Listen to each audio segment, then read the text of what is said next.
Did you know that as we age, we can develop new sensitivities to foods that we used to tolerate and we don't tolerate anymore? And the reason that that can happen is fourfold. Number one, you can have food toxins in things like ultra processed foods that are irritating and slowly over time damaging the lining of the gut, and that can trigger problems with food sensitivities.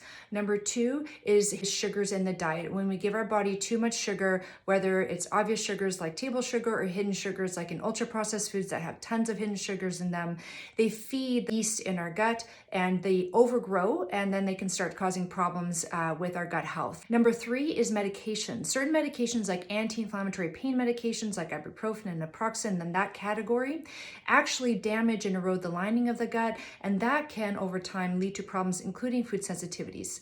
And number four is stress. Stress causes problems with the integrity of our gut because of the connection between our brain and our gut.